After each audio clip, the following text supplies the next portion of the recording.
चैत्र व आश्विन माह के शुक्ल पक्ष में नवरात्र का व्रत व उत्सव क्यों किया जाता है? इस व्रत का क्या फल मिलता है? पहले इस व्रत को किसने किया था? बृहस्पति जी का कथन सुनकर ब्रह्मा जी बोले, बृहस्पति, तुमने बहुत ही अच्छा प्रश्न किया है। जो मनुष्य मनोरथ पूर्ण करने वाली दुर्गा, महादेवी, सूर्य और नारायण का ध्यान करते हैं वे मनुष्य धन्य हैं। नवरात्र का ये पर्व संपूर्ण कामनाओं को पूरा करने वाला है।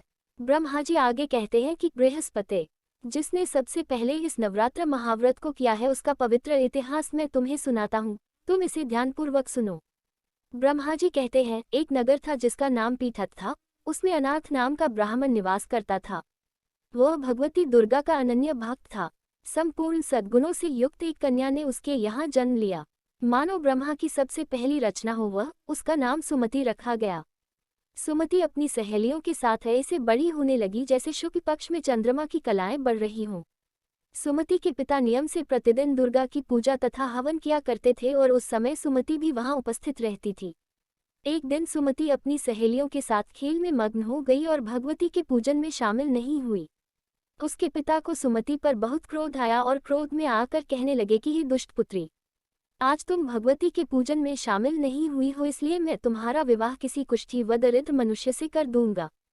पिता की बातों से पुत्री को कष्ट पहुंचा और कहने लगी कि हे पिता, मैं आपकी पुत्री हूं और आपके अधीन हूं, इसलिए आप मेरा विवाह जिस किसी से कराना चाहे करा सकते हैं, क्योंकि होना तो वही है जो मेरे भाग्य में लिखा है। मुझे तो भाग्य पर पूर्ण विश्वास है। सुमति कहती है कि मनुष्य कितने मनोरथों को पूरा करना चाहता है, लेकिन होता तो वही है जो भाग्य विधाता भाग्य में लिख कर देते हैं।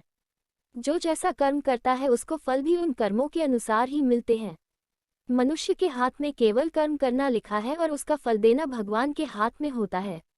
अपनी कन्या के मुख से ये निर्भयपूर्ण बातें सुनकर ब्राह्मण का क्रोध बढ़ जाता है और अपनी पुत्री का विवाह एक कुष्ठ रोगी से कर देता है और कहता है कि अब जाओ और अपने कर्म का फल भोगो। मैं भी देखता हूँ कि तुम भाग्य के भरोसे रहकर कैसे जीवन यापन करती हो। पिता के वचनों को सुन सुमति मनन करने लगी कि मेरा दुर्भाग्य है कि मुझे ऐसा पति मिला, और अपने दुखों पर विचार करती हुई सुमति वन की ओर चल पड़ी। उस भयानक वन में कुशा पर रात बिताए। गरीब सुमति की हालत देखकर देवी भगवती उसके पूर्व के पुण्यों को देखती हुई उसके सामने प्रकट होती है और कहती है, हे दीन ब्राह्मणी, मैं तुम पर प्रसन्न हूँ। तुम जो चाहो वह वर मांग सकती हो, मैं तुम्हें सब दूंगी। भगवती दुर्गा के वचन सुनकर सुमति कहने लगी, आप कौन हैं जो मुझ पर प्रसन्न हैं? अपनी दीन दृष्टि से आप मुझे कृतार्थ करें। ब्राह्मणी की बात सुनकर देवी कहने लगी कि मैं आदि शक्ति हूँ, मैं ही ब्रह्मा, विद्या और सरस्वती हूँ। प्रसन्न होने पर मैं प्राणियों का दुख दूर कर उन्हें सुख प्रदान करती हूँ। मैं तुझसे तेरे पूर्व पुण्यों के कारण प्रसन्न हूँ। देवी कहती है कि तुम पूर्व जन्म में निषाद की पत्नी थी और अत्यधिक पतिव्रता थी। एक दिन तेरे पति निषाद ने चोरी की और इस चोरी में निषाद के 7 सिपाहियों ने तुम्हें भी पकड़ लिया। तुम दोनों को जेल में बंद कर दिया और भोजन भी नहीं दिया। उन दिनों तुमने ना कुछ खाया और ना ही कुछ पिया। इस प्रकार 9 दिन तक नवरात्र का व्रत हो गया।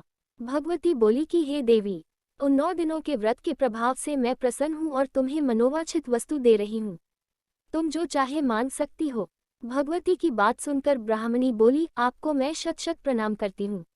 आप मेरे पति पर कृपा करें और उनके कोढ़ को दूर करें। इस पर देवी कहती है कि उन दिनों तुमने जो व्रत किया था उसमें से एक दिन के व्रत का पुण्य अपने पति के रोग को दूर करने के लिए अर्पण करो। मेरे प्रभाव से तेरा पति सोने के शरीर वाला हो जाएगा। ब्रह्मा जी बोले। इस प्रकार देवी का वचन सुन वह ब्राह्मणी बहुत खुश हुई और पति को निरोगी देखने की इच्छा से ठीक है ऐसे बोली। उसके पति का शरीर भगवती देवी की कृपा से ठीक होकर सोने की कांति सा हो गया, मानो उसकी कांति के समक्ष चंद्रमा की कांति भी फीकी पड़ गई हो। पति की मनोहर देह को देखकर ब्राह्मणी देवी को अति पराक्रम वाली समझकर स्तुति करने लगी कि हे दुर्गे, आप दुखों को दूर करने वाली, तीनों लोकों के कष्ट हरने वाली, दुखों का निवारण करने वाली, रोगी को निरोगी करने वाली, प्रसन्न होने पर मनवांछित फल देने वाली और दुष्ट मनुष्यों का नाश करने वाली हो। तुम ही सारे जगत की माता व पिता हो। हे अम्बे माँ, मेरे पिता ने क्रोध में मेरा विवाह एक कुष्ठी के साथ करके घर से निकाल दिया है। पिता की निकाली हुई बेटी को आपने सहारा दिया है। ब्राह्मणी कहती है कि हे देवी, दुखों के इस सागर से आपने मुझे बाहर निकाला है। हे देवी, मैं आपको बारंबार प्रणाम करती हूँ। ब्रह्मा जी बोले, हे बृहस्पति। उस सुमति ने मन से देवी की बहुत स्तुति की और उसकी की हुई स्तुति से देवी को बहुत संतोष हुआ। देवी ने ब्राह्मणी से कहा कि तुम्हारे घर एक अति बुद्धिमान, धनवान, कीर्तिवान और जितेंद्रिय पुत्र पैदा होगा जिसका नाम उद्दालक होगा। देवी ब्राह्मणी से कहने लगी, हे ब्राह्मणी, तेरी कोई और इच्छा हो तो वह मान सकती हो। ब्राह्मणी कहती है कि हे माँ, आप अगर मुझसे प्रसन्न हैं तो आप मुझे नवरात्र करने की विधि सविस्तार बताएं। ब्राह्मणी के वचन सुनकर देवी कहती है कि मैं तुम्हें संपूर्ण नाशों को दूर करने वाले नवरात्र व्रत की विधि बताती हूँ। देवी कहती है कि इसे ध्यानपूर्वक सुनो। आश्विन माह के शुक्ल पक्ष की प्रतिपदा से लेकर 9 दिन तक विधिपूर्वक व्रत करें। यदि दिन भर व्रत नहीं कर सकते तो एक समय का भोजन करें। ब्राह्मणों से पूछकर घट स्थापन करें और वाटिका बनाकर उसको प्रतिदिन जल से सींचें। महाकाली, महालक्ष्मी और महासरस्वती की मूर्तियां बनाकर उनकी नित्य प्रति विधि विधान से पूजा अर्चना करें। पुष्पों से अर्घ्य दे और बिजौरा के पुष्प से अर्घ्य देने पर रूप की प्राप्ति होती है। जायफल से कीर्ति, दाक से कार्य की सिद्धि होती है। आंवले से सुख व केले से भूषण की प्राप्ति होती है। फलों से अर्घ्य देकर विधि से हवन करें। खांड, घी, गेहूं, शहद, जौ, तिल, नारियल, बिंब, दाख व कदम आदि सामग्रियों से हवन संपन्न करें। गेहूं का हवन करने से लक्ष्मी की प्राप्ति, खीर व चंपा के फूलों से धन व पत्तों से तेज और सुख प्राप्त होता है। आंवले से कीर्ति और केले से पुत्र की प्राप्ति होती है। कमल से राज सम्मान और दाखों से सुख संपत्ति मिलती है। खांड, घी, नारियल, शहद, जौ व तिल और फलों से होम करने से मनवांछित वस्तु की प्राप्ति होती है। व्रत करने वाले को स्वभाव में नम्रता रखनी चाहिए। अंत में आचार्य को प्रणाम कर यथाशक्ति उसे दक्षिणा देकर विदा करना चाहिए।